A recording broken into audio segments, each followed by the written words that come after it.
Des combats auraient pris ce mardi 7 février 2023 entre les forces armées de la République démocratique du Congo et les rebelles du mouvement du 23 mars M23 dans plusieurs villages du territoire du Massif de la province Nord Kivu. Nous sommes à l'est de la République démocratique du Congo. Selon des sources locales, les FARDC ont réussi à repousser les rebelles du M23 sur l'axe Sake-Kichanga. Selon ces mêmes sources, confirmées par des sources militaires, les villages de Makambo, Karenga, Kingi et une grande partie du Petit Massissi est passé également sous contrôle de l'armée loyaliste. Tenez que ces combats sont précisément situés vers les collines de Ruvunda, à 25 km de Saki, au nord de Massissi, entre les localités de Kiloliro et Machaki. Dans cette zone, il s'observe également une psychose anxieuse de la population. Eh bien, pour ce faire, Madame, Messieurs, nous sommes en direct ce soir avec Monsieur Gloire, l'un de nos confrères journalistes dans ce territoire d'immense ici. Celui-ci revient sur ce climat sécuritaire qui a vécu ce mardi 7 février 2023. Monsieur Gloire, Allô? bonsoir. Allô, bonsoir. Est-ce que vous pouvez d'abord vous présenter à nos téléspectateurs et auditeurs?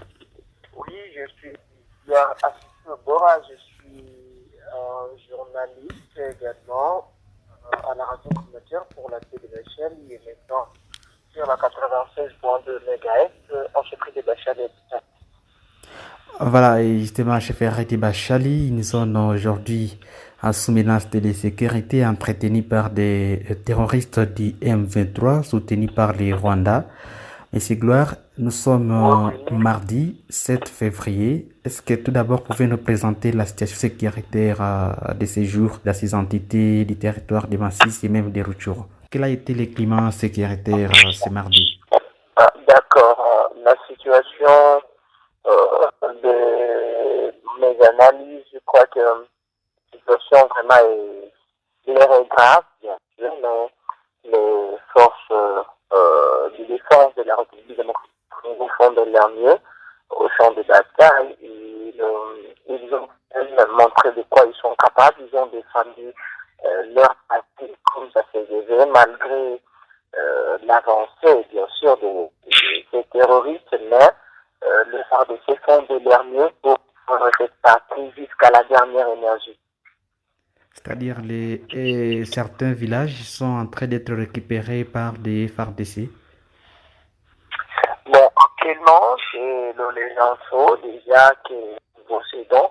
Les FARDC viennent par leur avancée, viennent de récupérer une partie des villages de Petit Massissi dans la chefferie de Bachali, dans le BKMB, un groupement Bachali BKMB. Il y a également une partie il y a certains deux villages, dont Kingi.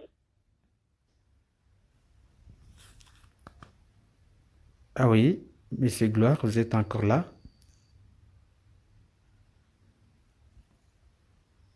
Pour se faire d'essai, pour les efforts qu'ils ont fournis jusqu'à présent. Pardon, on n'a pas suivi certaines lignes de votre phrase. Vous pouvez répéter. Vous parliez de certains villages qui ont été déjà conquis par les FARDC.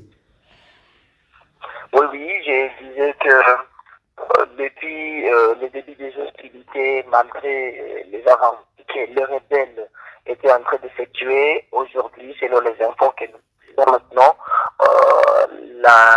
le village de Petit Massissi, notamment Bachali Kaende, est maintenant sous contrôle des FARDC à Kiloliro, et donc ils ont pris également une partie du village de Kiloliro, également le village de Karenga, qui était jadis sous contrôle de ces terroristes, a été reçu par le FARDC. C'est l'information que nous avons aujourd'hui pour actualité. Voilà, Monsieur Gloire, il y a les sources de la société civile qui ont annoncé hier que les villages de Tounani et aussi Katali seraient déjà sous contrôle des terroristes du M23. Est-ce qu'aujourd'hui il y a eu poursuite, il y a des affrontements dans ces entités ou bien qu'est-ce qui s'est passé là-bas? Il y a les rebelles qui règnent encore ou bien les FARDC ont récupéré ces villages? Je crois que les affrontements sont encore présents. Les affrontements sont encore présents, mais affirmer directement que les deux villages sont sous contrôle déjà des terroristes du M23, que ce serait et faire défaut. Je crois que les affrontements continuent et comme vous le savez bien, quand c'est l'opération qui est en cours, n'est pas autorisé déjà à divulguer les informations. On sait que nos FARDC se battent et on sait qu'ils défendent loyalement la patrie et jusqu'à présent, je compte sur eux et dire que les deux villages sont déjà sous contrôle des terroristes. Cette information, je ne l'ai pas vraiment jusqu'à présent.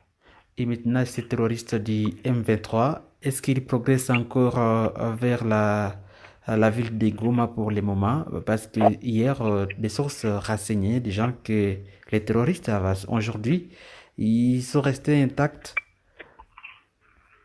Bon, je crois que approcher de la ville de Goma, c'est peut-être c'est parmi leurs objectifs, mais même en SAC, si vous contactez certaines sources à SAC, elles vous diront que la cité des SAC se porte bien alors que c'est la grande cité qui est à la porte de la ville de Goma. Donc ici, on attend des pensées de ces terroristes. Les sources des SAC peuvent être le premier à mettre informés.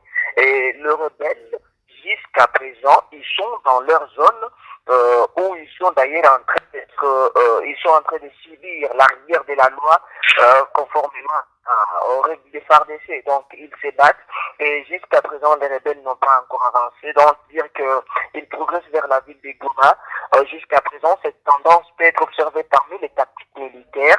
Oui, ils peuvent commencer déjà à prendre des dispositions, mais la cité de Saké est encore intacte. Il y a des circulations, il y a la route Saké-Massissi qui est encore fonctionnelle.